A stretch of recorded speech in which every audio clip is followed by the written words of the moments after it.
Today we're going to be talking to Devon Doc Johnson. He's a Michigan cat, a kid that I've been tracking for the last couple of years. We've met in person at GutterCon. He's a smart and quick-witted kid, and he's always got something smart to say, and I do enjoy him, I have to tell you. A lot of you know him, and if you don't, you're going to get to know him today. He's my special guest today on today's podcast. You know, I think excited is the best word for it, so I'm glad to be here. Very cool. So, a lot of people know you. A lot of people on these forums know you. You're active. You're creative. You're funny. You definitely add some spice to these threads and these conversations. So a lot of people do know you, but then again, a lot of people watch these podcasts and they don't know you. Let's start with the name, man. Let's start with the name first and foremost. It's right there under your face, Devon Doc Johnson. I have my own take on where this name came from, but why don't you tell the folks at home where this Doc came from? Is it a kid's nickname, or you picked this up recently? What are we talking about? You know, it's really terrible, and people are going to hate this. It's a self-elected nickname, Frank. It's nothing I'm proud of whatsoever, but I'll be completely honest with you. It's very fitting. Fair enough. With that nickname, I really feel that the doctor provides what you need, typically. That's where you're supposed to go. Like the confidence. To them for. Right. So something like that, it started out as a joke, and obviously Facebook actually never let me change it, even if I sent them my ID. So stuff like that just becomes permanent. I have no choice in it. So it's not a bad one. It's definitely memorable, and obviously it's a moniker that we've seen in movies and over the test of time. I'm sure you heard it as a kid too. So you probably just said, "All right, I'll take it. I'll run with it." Exactly. So what do you think it's for? I don't know, man. I don't know. I thought you'd have some crazy story from seventh grade when Joey and Bobby, were playing dodgeball with you, and somebody came up with something crazy, and you never know with nicknames. I got a lot of friends, but none of them gave me nicknames. I'll be honest. Nothing worth mentioning, that's for sure. It's too bad on them. Well, we always have to start a conversation with talking about rain gutter. That's what brought us together. Right? You and I met for the first time face-to-face at GutterCon 2 years ago in Orlando. You were wearing some wild outfit when I saw you. I'm trying to remember what that was. I don't know if it was NBA teams logos on it or something. It was like a magic jumpsuit. Athletics. It could have been an athletics jersey, something like that. Maybe Oakland A's. It was a top and a pants that were white with some logos on it. They were matching. It was wild. You definitely caught everybody's attention with that, my man.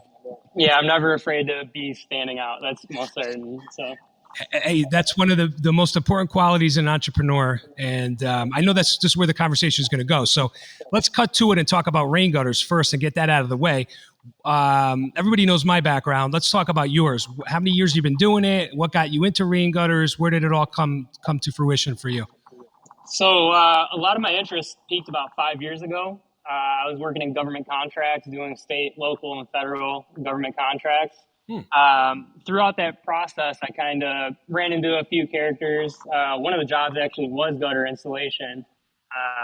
So, hey, can you help me out with this? And I'll take a shot. A lot of that was insulation and roofing, and a lot of things of that nature.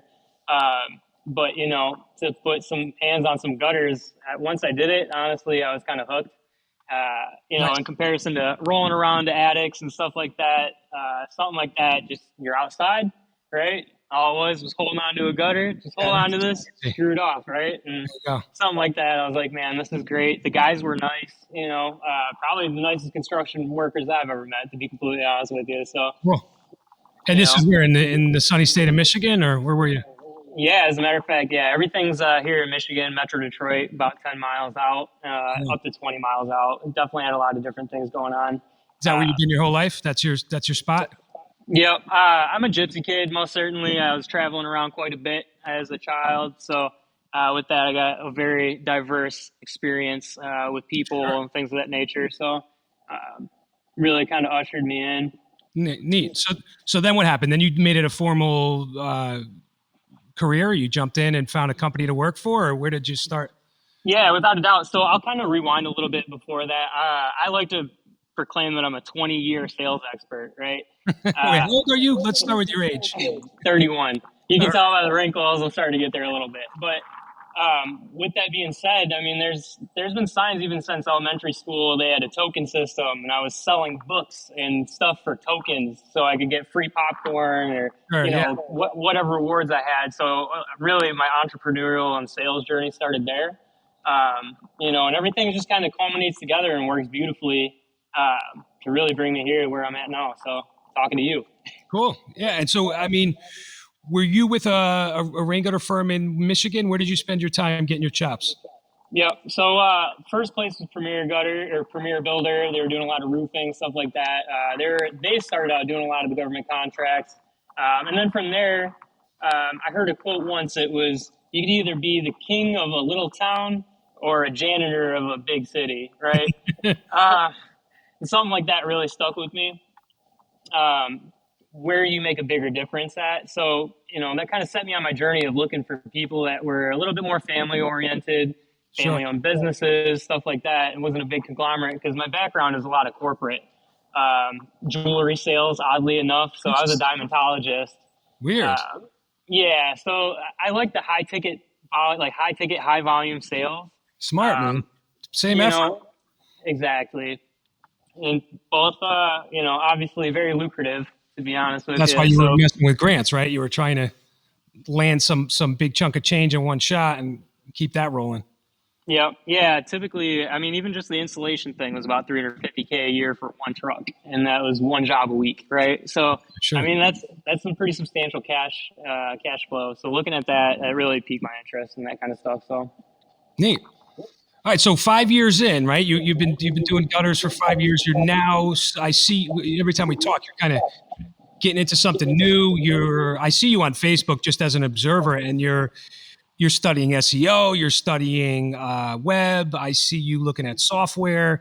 You're a crypto guy, and this is me not being a stalker. This is just me on the busy guy, but I see all of these things with you, and that's what makes you unique and interesting. But where is your head at? What are you up to these days? You're branching away from rain gutters, and you're trying to make a splash in some other niche?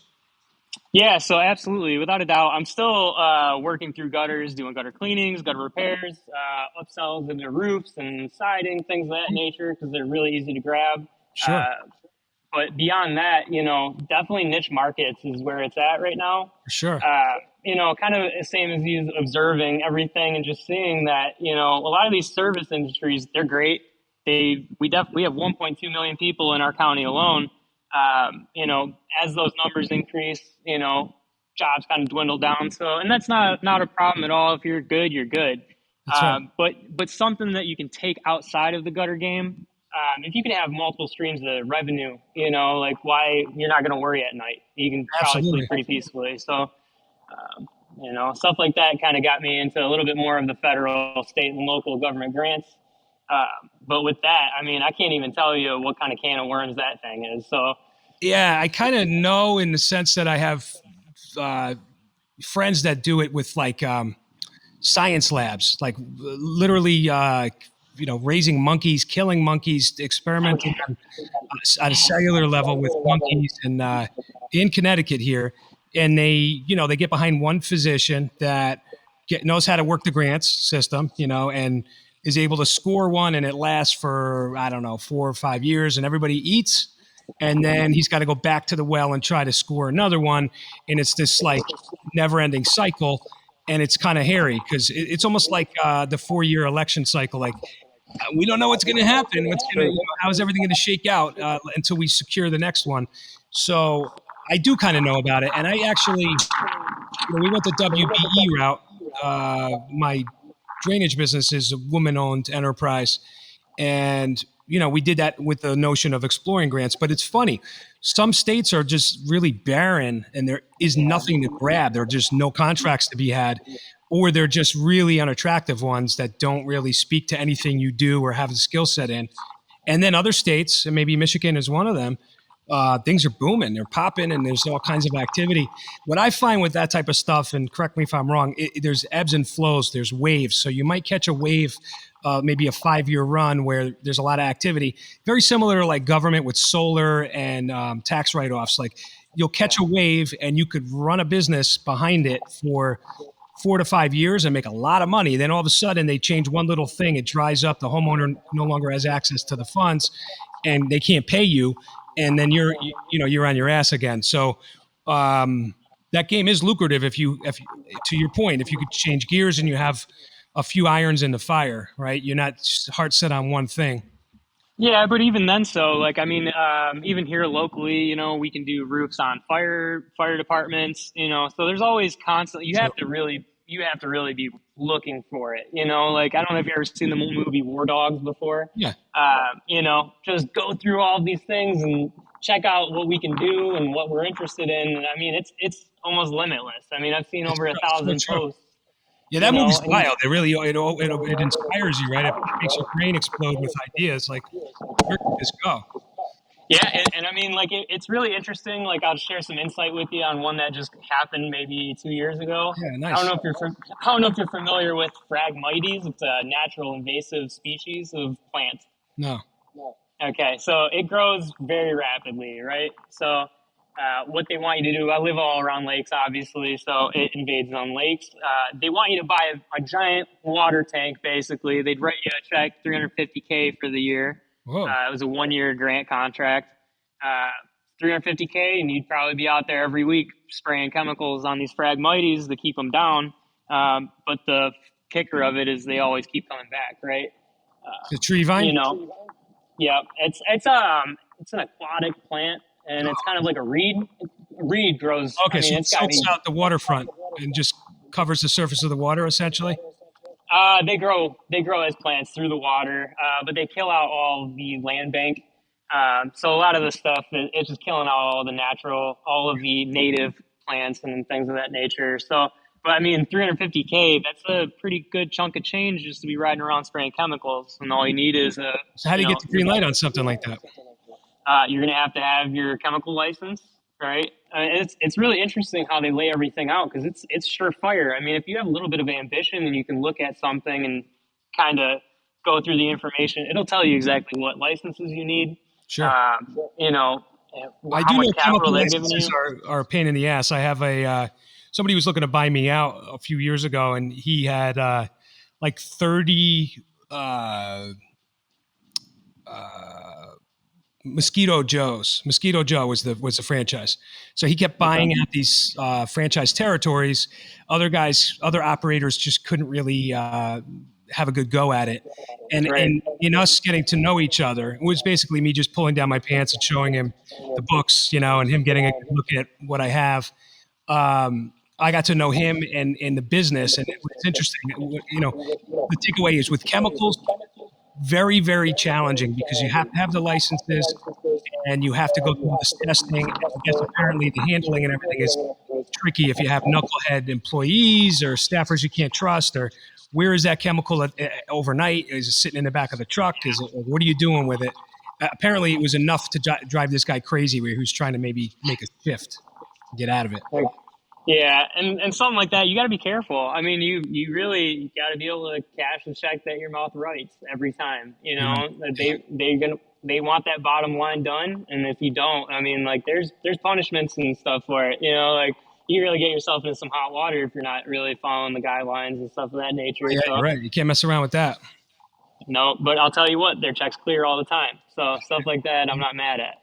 So were you able to successfully pull that off, or that's something you looked into? So that's what I was looking into. Right now, I'm just kind of building the backlog. I'm trying to build a great network of people. As much as I love to work on the business with my hands, I can realize the power of how much your time is worth, So to be able to delegate and put people in the right seats for that kind of stuff, It's funny, and just to touch on that, because it just made a bell go off in my head when you said that. And, some guys out there will joke, I don't think Frank could even install a gutter. I'll tell you, I'm very technical. I'm very, very cerebral in that sense. Even as a little kid, I would take everything apart. Always was mechanical. I'm very good with my hands. But you, as an entrepreneur, as you start to evolve, it's really more about bang for the buck for your time, right? It's all about time for me. And the minute my brain understood that, and this goes back 12 years ago, 13 years ago, maybe more, 15 years ago, I'm 22 years in business. Maybe 17 years ago, to be honest, as I started to really bring in staffers, you start to understand the value of time and what you are capable of as a multifaceted entrepreneur, that you're now sacrificing that time to go do something with your hands that you may pay somebody $25, $30 an hour to do, when you have a pile of all these other activities that you're very, very good at that is sitting there and rotting and collecting dust because you're neglecting it to go turn a screwdriver or run a drill on the top of a ladder. Doesn't mean I can't, doesn't mean I don't want to, but what started happening to me was I started getting this burning in my brain, almost like a laser, where I couldn't fathom.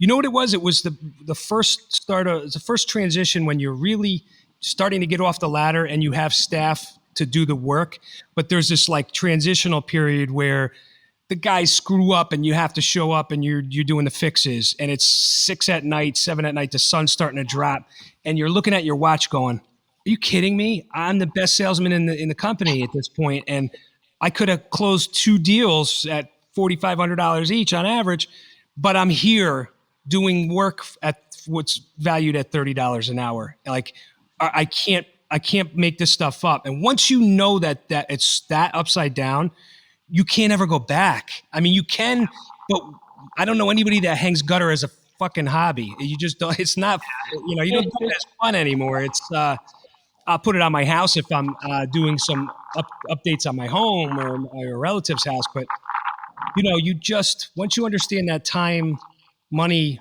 exchange, you're ruined almost. I mean, the entrepreneur just races to the next opportunity to make top dollar. So, now, you and I talked about something else that you're getting into, and it's super, super interesting stuff. You want to share it with the crowd? I mean, it's outside of the box, and I actually had an employee that's no longer with me that came from he was a mortician. He embalmed bodies and prepped them for funerals and stuff. And the stories he was telling me was like, okay, wild stuff, man. But you're in that realm. So why don't you tell everybody what you're doing? Yeah, so I'm definitely not as dark or cynical with that. But that's the word. That's too. I see opportunity where it can arise. And back to the niche markets thing, it was kind of presented to me like, hey, this has been years in the making. I mean, I had an uncle joking about this for probably 15 years. He was talking about funeral clowns.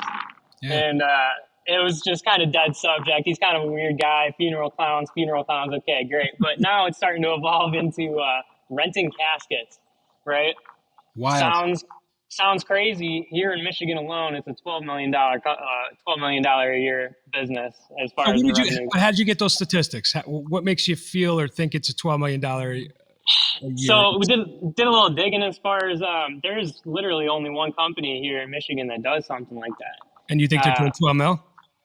We know they're doing 12 mil. Wow. Yeah, and something like that. I mean, even just a slice of that pie. There's a lot of things that are antiquated about how their system is. They don't do any marketing for anything like that, and it's all word of mouth, which is fine. Rolex is all word of mouth, Lamborghini word of mouth. How many advertisements do you see? But which guys don't watch TV? Right. But a lot of old people listen to AM radio, don't they? This is true. And here's the thing, dude, no one gets away from death. Nobody escapes. So every single person is a client or prospective client, right? You don't even need a demographic. It's everyone. You just need to capture everybody. Tell me this, just so that me and the audience understands, because I don't even know the details yet. I'm not quite that age. My parents are both still alive. What does a casket cost these days for your, like, I wouldn't say average, but like a nice casket? What would somebody pay for that? About $6,000. $6,000. What is that, 6 to 8 with the chrome corners? You got a pretty nice casket. Exactly. $6,000. Yep. And that goes in the hole with the body, and see you later. You're putting $6,000 in the ground with the body. I don't want to be morbid, but like let's get right to it, right? So it's real. It is, and there's a lot of people that it's like with the way things are going, a lot of older people, whether they don't have retirement accounts or whatever the case is, they didn't take care of themselves when they were younger. They don't have insurance or whatever the case is. Goes on to the obviously the next of kin, and they're trying to pool together cash to make this happen. And it's like, why don't you just make it, everything's a rental. Uh, everything is going, the Netflix, everything's subscription based. Totally right. And something like that. It's like, why can't you offer that to somebody else? Give them a little bit of pressure off of their backs while they're going through the hardest time in their life, So here's a wild one. Like, well, first I want to understand the number. I'm still like, don't understand the full numbers yet. Just to understand what the rental cost would be for a unit, just to give the disparity in what we're talking about here. $6,000 for a new one. How much to rent one for what? A few hours for the wait. It's really just a wait. Day.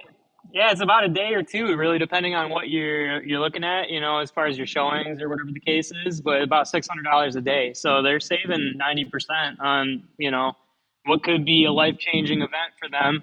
Put them in the hole completely. Yep. And making it really easy for them and give their parents something respectable that they can be buried in. So and then how does it work for you? You have to inventory a number of units and just move them around, just work the logistics of it?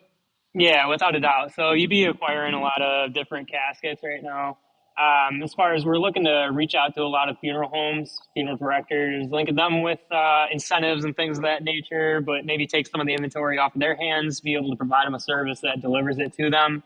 Man, that's some wild shit, my friend. I mean, so you probably know these models and stuff now, right? You're like you beefed up on your game on what a casket the feature it's weird are and what the models are and how does it work.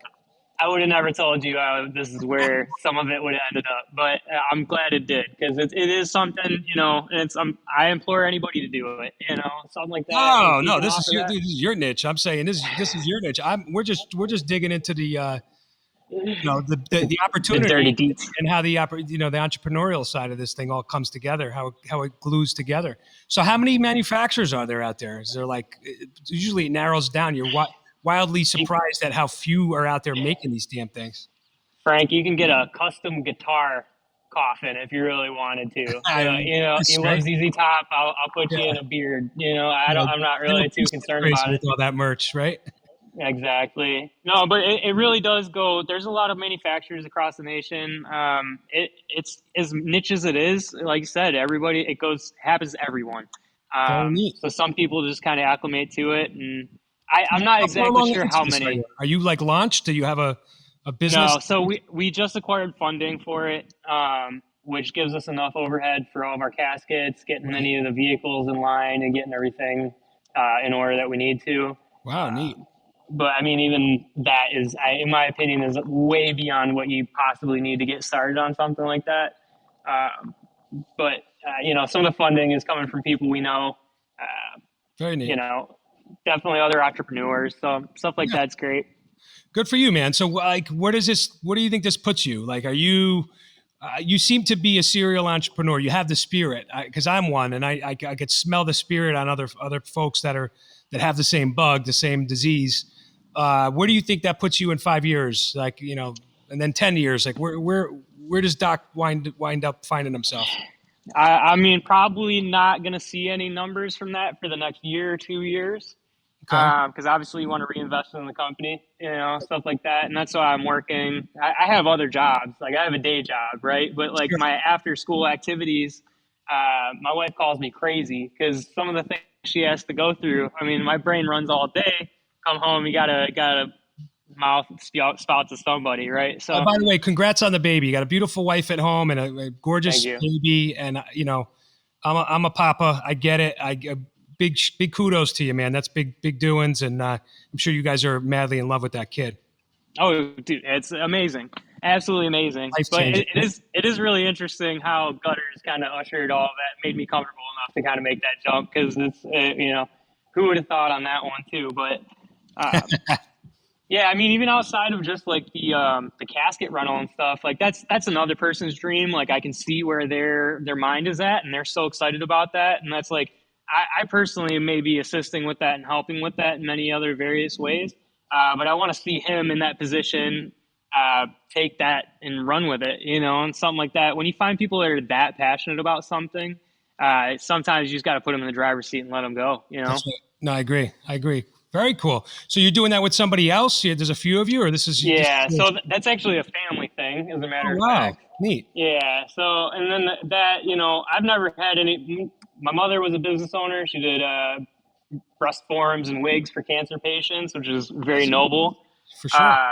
And stuff like that really ushered me into entrepreneurship and really wanting to do something for myself in that sense and regard. But I can also respect the fact that you can't really necessarily get there unless you got a handout or you're working hard for it. Sometimes It's you tough, got. man. I'm not afraid of a 20-hour day, Frank. I'll be completely honest We're with doing you. it here, man. I mean, I hate to say it.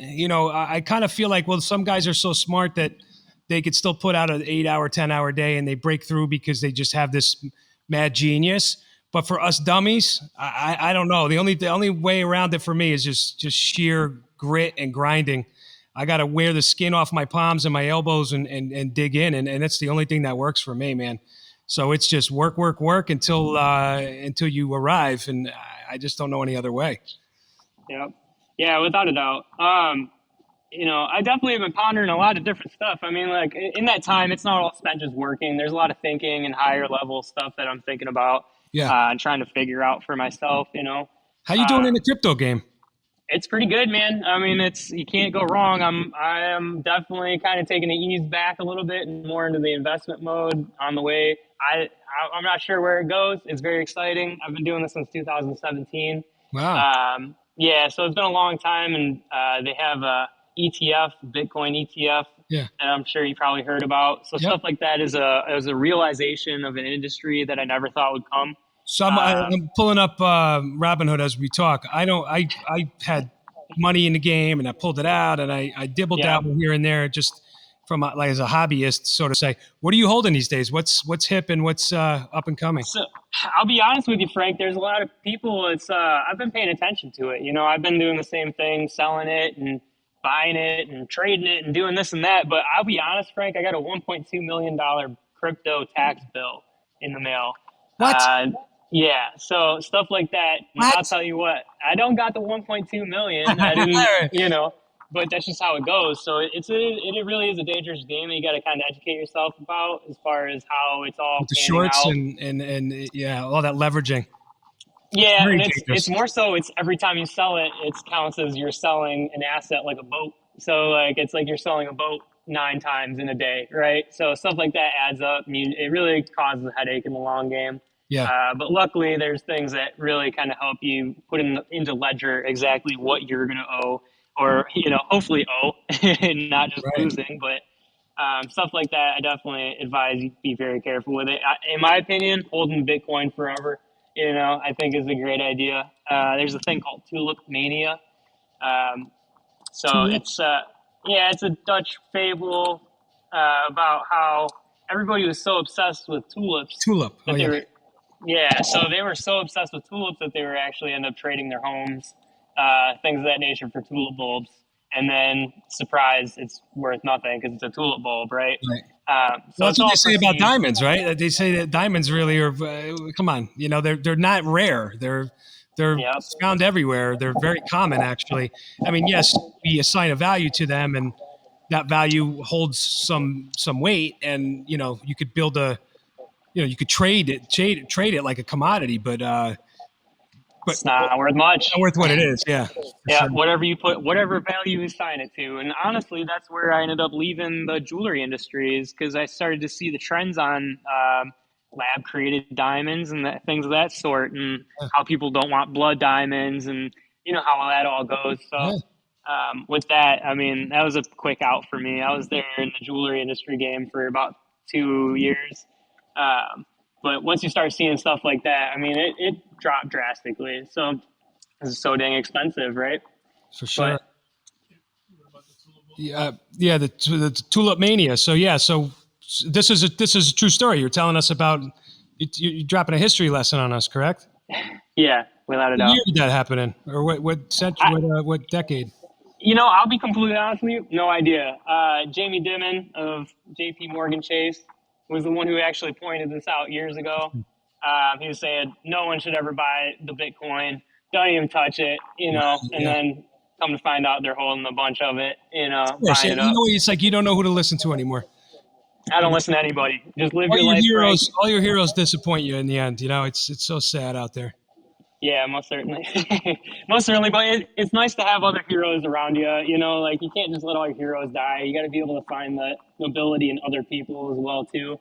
Sure. I think that just we don't get to familiarize ourselves with too many other people lately. So, No, you're right. You're right. I mean, and there are life lessons. You know, one of the toughest life lessons is when there is somebody that is held in high regard and put on a pedestal that everybody looks up to, and then all of a sudden they have a fall from grace, and you're like, "What the f?" Like your whole mind's blown by it, and it happens. It happens in every industry, and you know, it's scary out there, kids. I mean, a lot of shysters.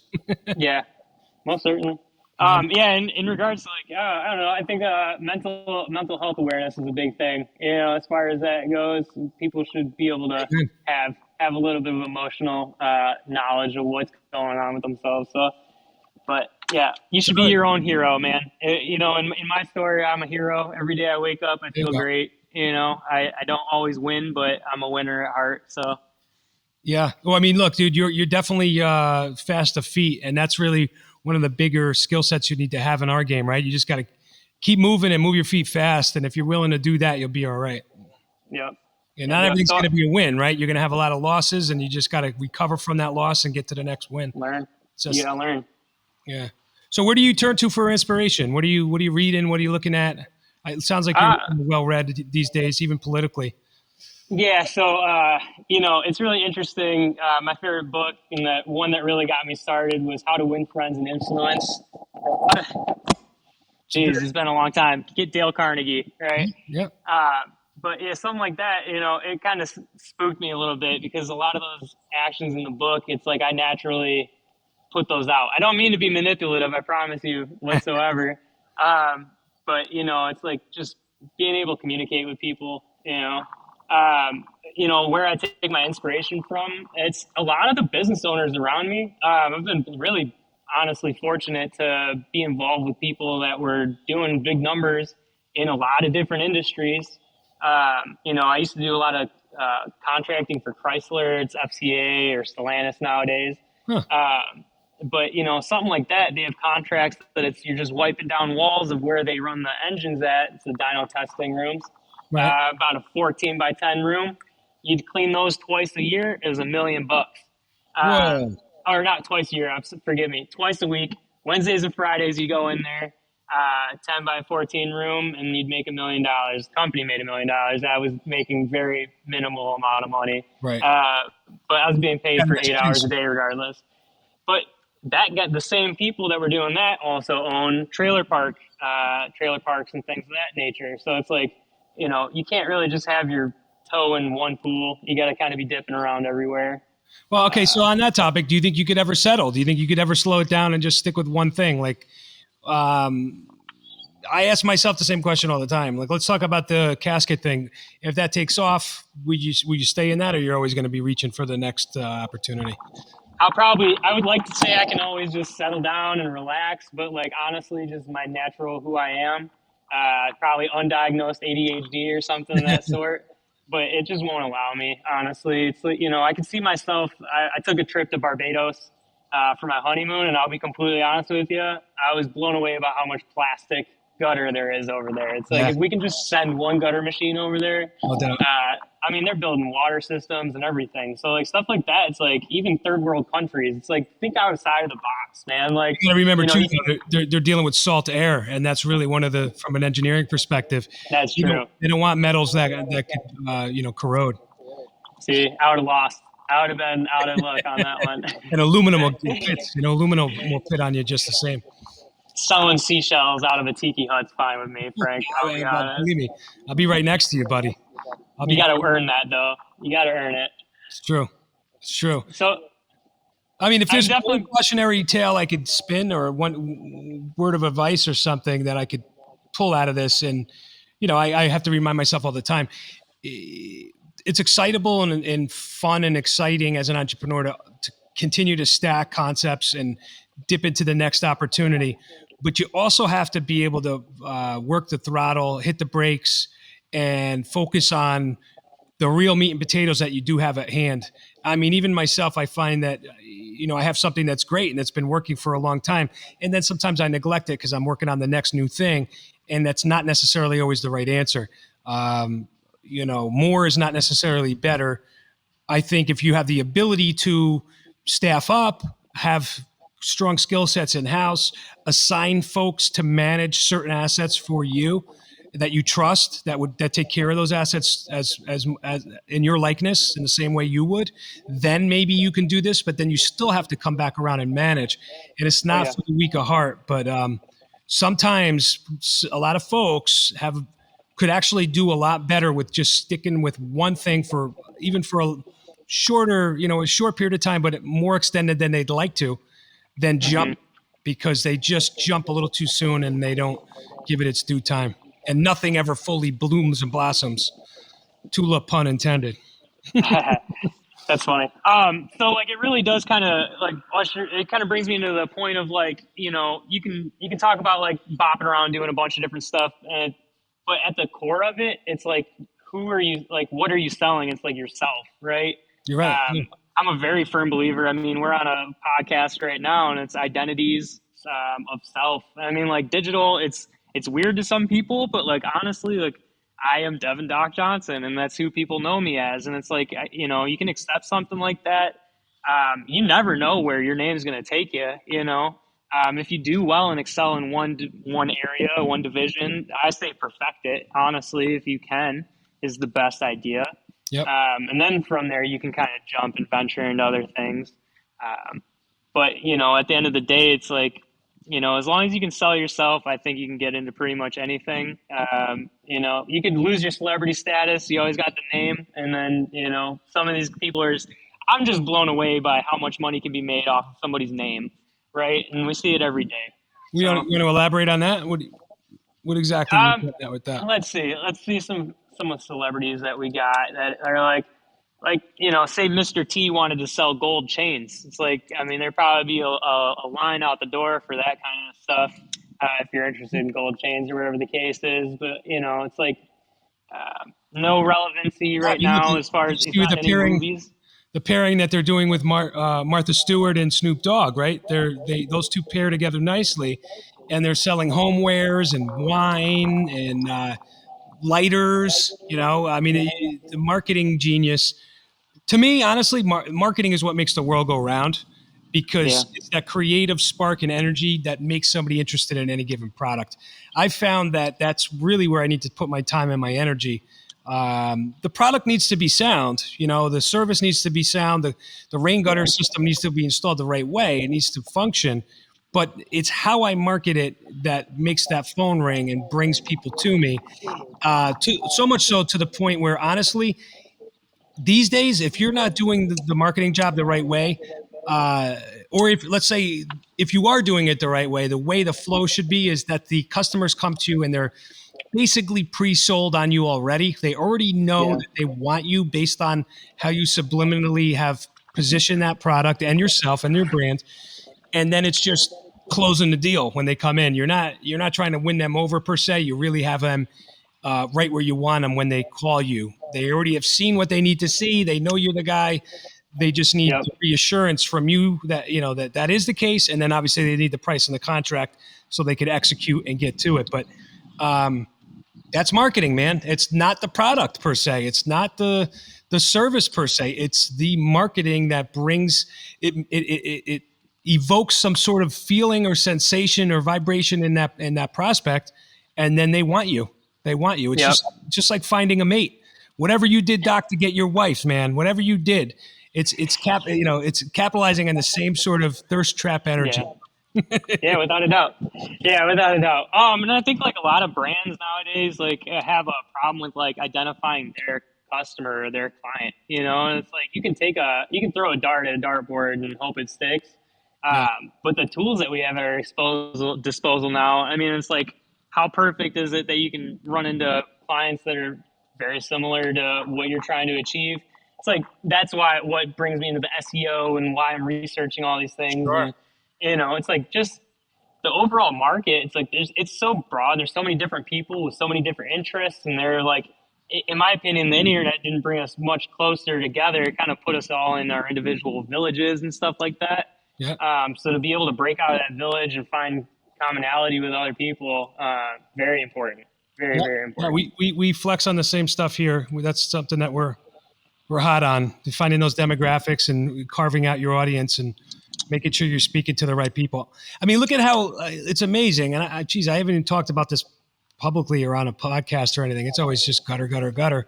But look at how bad Bud Light, that faux pas. Like, how did you screw that up? Obviously, they're hanging, one or two of the staffers or senior marketing directors or whatever. But like, how did that get through? How did you screw that up so royally? It's unbelievable. We have a very large craft beer market here in Michigan. Oh, it's everywhere. Milwaukee. Craft is Sorry, everywhere. you guys can't beat us. I apologize. We got the best stuff here. But I was just out in Milwaukee last week. I was pretty impressed with the beer game, I got to say. You guys got anything that you're importing, exporting out of there? What do you got? No, out of Connecticut, nothing good. I mean, no. There's a few breweries that are international. They're big names. Treehouse is in Massachusetts, but it's down the street. What's that? Lock City is one. Why? What's going on? What's down the street from you? Oh, dude, it's every corner's got a brewery over here. It's ridiculous. It's crazy. A lot of money in that kind of stuff too. But I don't know. It's the niche thing, man. I'm telling you, the niche market is great. You know who your client is, like what they want. They know what they want. That's like, yeah, it all kind of comes full circle on that one. You're right. So now what, dude? I mean, you're still dabbling. You have a full-time job. I mean, how many hours are you putting in with doing Sergeant Services out of Michigan right now? Let's give a shout out to Brian Sargent. What's up, Brian? How you doing, buddy? Shout out to our team. They got me pretty busy over there. I mean, definitely steady with that. Constant focus on that and just providing the best service we possibly can to clients, putting my face out there. I mean, I absolutely love meeting people, Frank. Like, it's the gutters come second to just like interacting with people. Yeah. So stuff like that is really the bread and butter. But they got me pretty busy, man. I mean, it's probably about 40. I'd probably say about 40 hours a week for That's sure. Great. But like I like Brian. He's an interesting cat, and he seems like he's got a good head on his shoulders. How's his operation? What's he got going on over there? He's very articulate with what he's trying to achieve, and like stuff like that. Really, kind of. I used to work for another competitor in the area. I kind of was watching him for a long time, and as far as his positivity, his team bonding, things of that nature, really kind of drew me over there. But yeah, they're just definitely hyper focused on doing a lot of roof, siding, gutters. He's done some nice commercials lately. I saw some of his recent video productions, and they look really nice. He did a good job with them. Yep. Yeah, and it's like, as far as they go, I mean, I definitely think that there's always room to figure out the next person who's going to want the service from us. Mm-hmm. But yeah, definitely taking care of who we got right now. I mean, like that's why I love gutters. I mean, you got how many people come up to you in a day when you're in a truck? I've had 3 people today come up to me, ask me for different services, right. Stuff like that. That's untapped, limitless potential. If you can get something like that, but. Well, it sounds like you got the vigor. I mean, you're fired up to hit something big. And I think when you do, and it's yours, you're going to be, you'll be digging in. I see it's coming soon for you. I feel it. Yeah, I'm just trying to figure out something where I have no hands on anything. So let me ask you, Frank, have you ever heard of Shopify before? Of course. All right. So have you ever thought about like what really got my wheels spinning is like holidays, right? It's like I got to gear up for like Christmas so I can start selling like stockings with custom names on them and stuff like that. And I found sources on there throughout there that would allow me to not have any. I would have zero inventory whatsoever. Everything just gets drop shipped right out of there, and it's little stuff like that adds up at the end of the day. It's like, you asked me if I'd ever find a place where I could feel comfortable with just relaxing and working on one thing. And it's like, when you get there, right? Yeah, when I got 7 things in place, I'll be able to focus on the one thing, I think, but I completely understand, agree with you. 7 figures in the bank. That usually is a motivator too. That's not a lot of money nowadays, Frank. No, it's not. It's nothing. It really Lord, isn't. Lord knows I know. That number got thrown at me last week, and I was like, "Get out of here."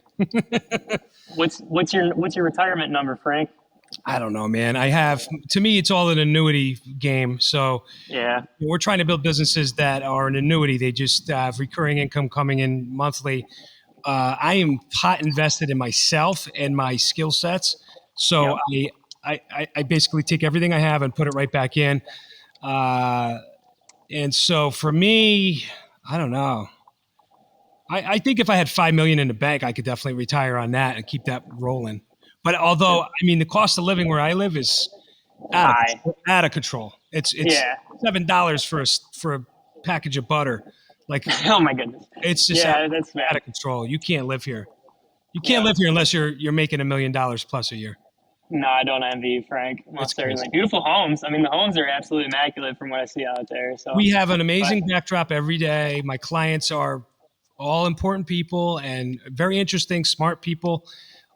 We have beautiful amenities. The town beaches and parks are gorgeous. The schools are phenomenal. The kids get great educations, but you can't live unless you're bringing in the dough. You know, you have to be yep. some superstar bringing in the dough, or you have to move. You have to get up and go, and then you don't have access to the territory anymore to come work because the traffic on the highway is terrible. So it's really a rat race that we're all stuck in here. Yeah, I'm a really firm believer in that everybody should take a little bit of power into their own lives and start their own businesses, whatever their interest is. Like Also, I know, obviously, I literally am watching exactly what you're doing, and I'm so very impressed. yes. And stuff like that is like, that's what you're into. Some people are into selling baby clothes. It's like, if you have a dream, like go live it, dude, because it's like one day it's not gonna be here. It's Yeah. like, I mean, you I have guess this opportunity software is really our now. Yep. what we're hyped the most about. I mean, I have my local services businesses are a means to an end. I do enjoy the customer service element and delivering the goods and doing a nice job and fixing a problem. Let's say the house is flooded or they need a roof and gutters. It's time, and we beautify the home. I love that, but let's face it, that money, Yep. you sell out and you're on the balls of your ass in 12 months again. So, Yep. that money is just allowing us to run a software business. We're taking that and then expounding on that and creating web-based software that we think industries need. We want to I be think I relevant. think so too, Frank. I really think so too, and I really admire exactly what you're doing. I mean, the same way that you've been stalking me, I've been stalking you in the same sort of sense to try to keep tabs on everybody who's hustling Sure. out here. Yeah. And I really think that, man, like it's what you're interested in, where you see. Obviously, we can provide the most value. I think it's a sure bet. And I mean, I know that without a doubt, it's going to be quality if it's coming from you. So I appreciate that. You do. It's a personal battle that I deal with where you kind of you start losing interests. You start getting older, you have kids, you're working like crazy. If you get stuck in that continuous loop of working around the clock, which is what we're into right now, because we're chasing really incredible returns. But once you get stuck in that, everything I used to do as a hobby and a personal interest is sort of tabled or thrown into the trash. And it's sad, but true. But one thing I'm thinking about bringing back, and I think I'm going to do it here in the forum, in this this podcast environment and on the Facebook group, is fitness. I was a huge fitness guy. I was a weightlifting junkie. I was in the gym 2 hours a day, 5 days a week. I played rugby into my 30s.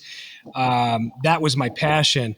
And rugby, that's over for me. But weights, though, bodybuilding, even at like a middle-aged guy level, I think I'm bringing that back.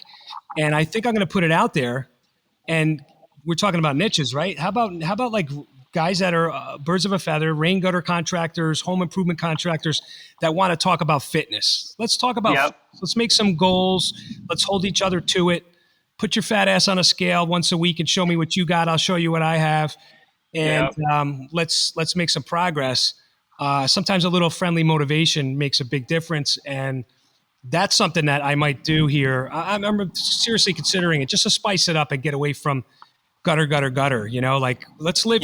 Let's make sure we're physically and mentally healthy and taking time away from just the grind to keep ourselves in tip-top shape. And maybe that could be fun for a group of us. Yep. Yeah, and that really expounds into a few talking points that I wanted to bring here. But obviously, I'm so excited, just spitballing it.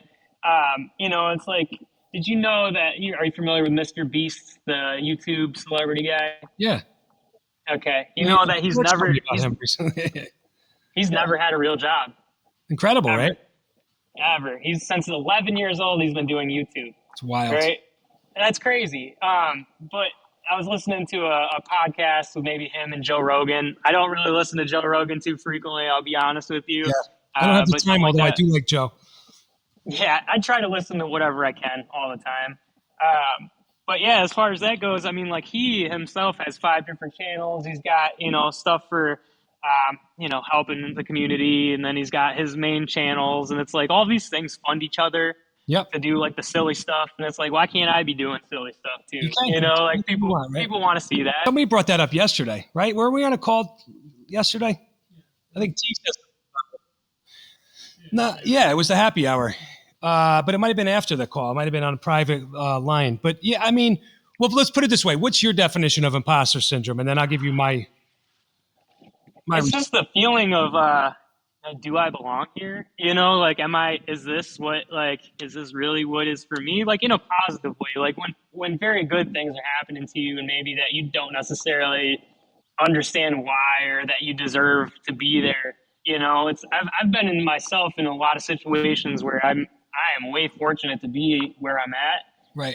Even just talking to you today is like something that just blows my mind, Well, let me get real and raw then. Let me kind of give you my spin on it. I think I belong here, right? I think put it this way, it is surreal, right? Even just this fact that I'm shooting this right now, this was never in my I'm not a Mr. Beast, right? I'm not a YouTube heavy YouTube watcher. I don't subscribe. Although I do follow and subscribe to certain channels, I don't do it where I then daily religiously tune in and watch in a serial fashion video after video after video. I just don't have the time for it. So I'm not wired in a sense of a Mr. Beast, but sometimes I go, is this for me? Should I be the guy doing this type of stuff? And I'll tell you why I continue. And I continue because people close to me that I trust tell me that I'm good at this. People that I trust, whether they be somebody that like years ago stepped in as a videographer for me and created a bunch of content for me and post-produced it. And they, I just consistently got the feedback, hey, you know what? You're good. You're okay in front of the camera. We don't need to do 100 takes with you. You spout it out and you deliver the goods and it's easy with you.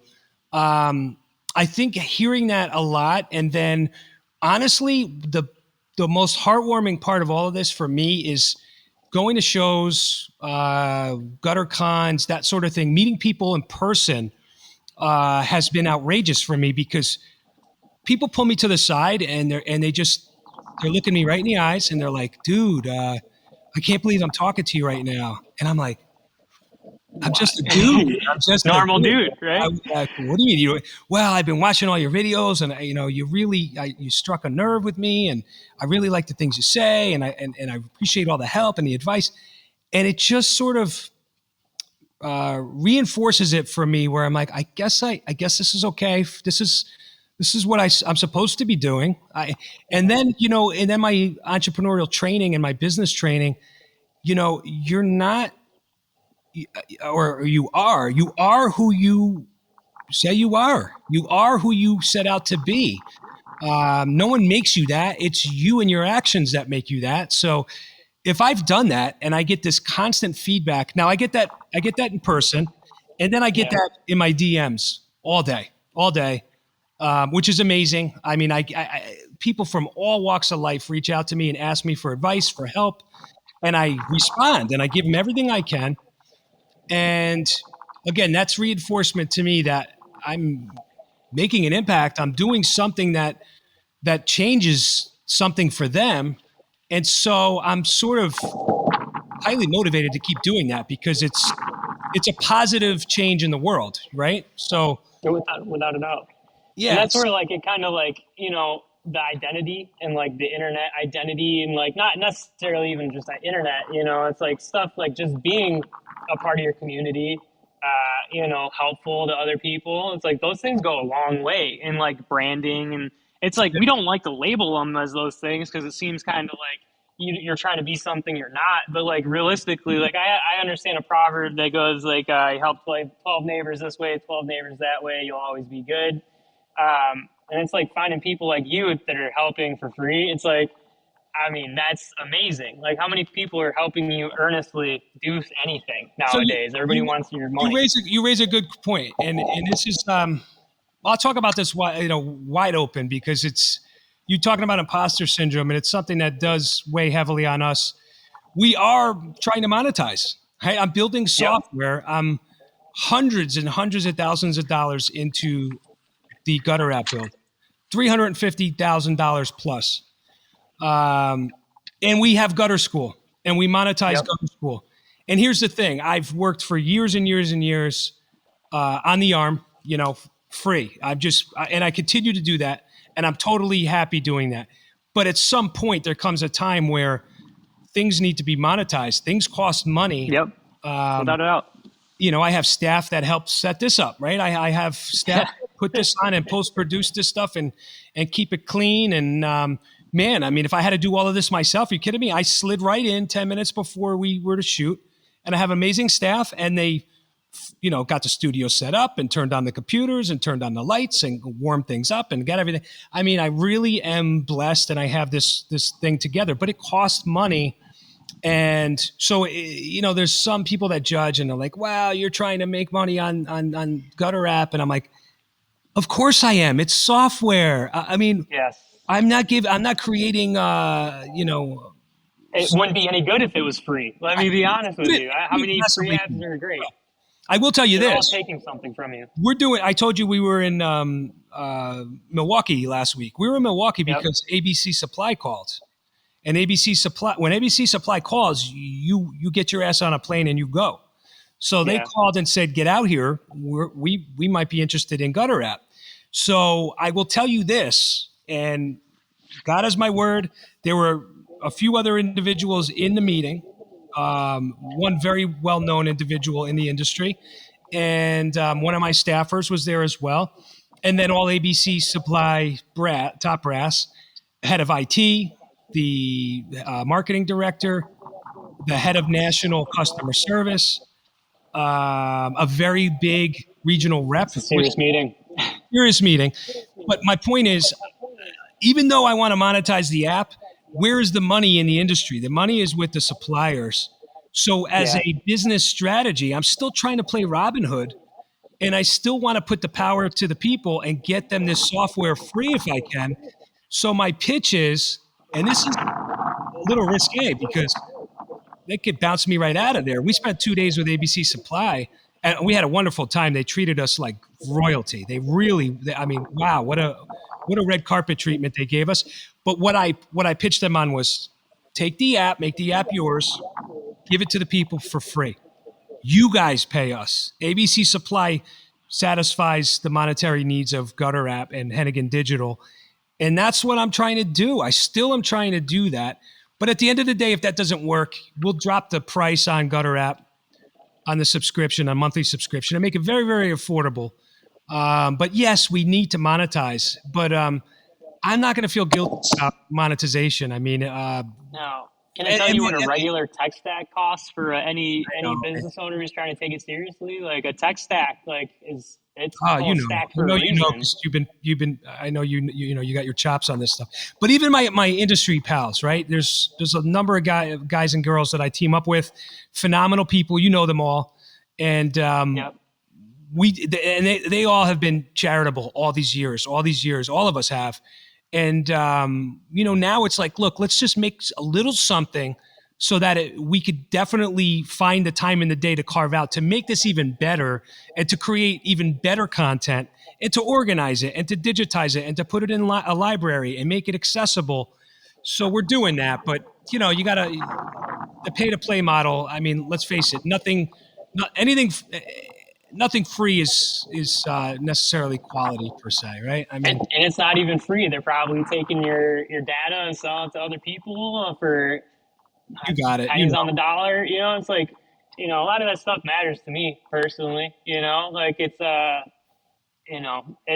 Spotify. You can put a story up on Spotify. It's in their terms and conditions. So if you make a story, it's a fictitious story. They can take your characters and recreate their own movie out of it. It's right in the terms and services. They don't have to pay you $1. You're absolutely right. So like somebody that's scary, to have somebody who's honest and the industry leader, like front running something like that. Like I honestly, I think it's a no brainer in my take. So, I'm very excited for V2. Yeah. Oh, thank you, dude. We are so stoked on it. I mean, what a I don't put it on anybody. Just creating software and going through a beta, and even before the beta, the build is so brutal. It's like watching paint dry. It is so, it's boring. It's slow. It's painstaking. I don't wish it on my worst enemy. Yeah. But V2 is fire, and then we have so many other things that are going to come out behind it, in rapid fashion. So, how long have you been in production on that, Frank? Good question. We're a solid not year. V2, but in general, a year and a half in. Okay. We started November of 22. So yeah. November. It's like it's the best time ever to do it, if you ask me. Like it's a digital revolution, if I dare say so, something like that. Yeah. Access space for sure, right? We're the last to get any of the goodies. It's so sad, but that's the truth. And I feel privileged to just be able to deliver and be a part of that. Even on the SEO side, we really have good skills in-house here on SEO and web development and lead generation and tracking and all of that. We have all of those chops, and we have fun doing that. But I want to, power to the people. Everybody needs this stuff. I can't. Studying a demographic, it's unbelievable how many people are still on paper, don't have a website, don't have a Google business profile, don't have any lead sources other than like catching somebody at a gas station, or maybe their cell phone rings every once in a while. It's like, what? Are you kidding me? Wait till I show you how this works. This is incredible. Yeah, CRMs are a game changer, and like something that's industry focused. Like I can't even imagine the amount of power that can be behind it. Like once you guys finally realize everything, even like the CRM that I've been using, they've been around for years and years and years, and there's always something that they need to improve on. And it's constant upgrades all the time. There's new services, new offerings. Totally. But like something that is like hyper focused to what we're doing, it's like, who better? If not me, then who? Yeah, I hear you. The thing of it is too, it's time. It takes time to build the features. So we knew what we were up against. There were so many pieces of software out there that have all these features. What can we build between now and a year, or now and a year and a half? What can we build where it's good enough to bring it to market, but knowing that we're still short on all these other features, and we'll catch up, we'll get there. We just need a client base that trusts and believe in us that we will add these features. But no, it's not going to compete with something that's been out for 10 years. There's no way I could possibly catch up. We're just I'm going to be honest. Yeah. Even those are tough, Frank. You got to go into so much customization, and you're going to be spending countless hours making it yours. That's the angle. What we were able to deliver is that deep knowledge on the industry and on rain gutters and on, sizes and profiles and materials. And we created this very intuitive app that you could build a quote with all the bells and whistles that we understand and know in the rain gutter space, where you can't get that. You have to build it custom using anything else out there. So that was our in. That was what we were able to deliver right out of the gates. And now we're refining. But we have a lot of goodies coming out in the next few weeks. We just had a production meeting yesterday, and things are moving right along. We're very, very happy with the pace. Well, I don't need to keep too much more of your time here, brother. I'm glad we did this, and it's an open door policy here for you. So if you have something that comes to mind that you want to bring to light, or you want to air it out, or you want to talk about it, you want to chop it up with me, you just send me a message and we'll get on here, man. Again, open door policy. I'd love to have you back. I'd absolutely love to be back. Thank you so much, Frank. You got it, brother. Enjoy the weather. It looks great over there. I'm going to go boating. I'm going to take it easy for the day. All right, man. I'll catch you later. Take care. Have a good one.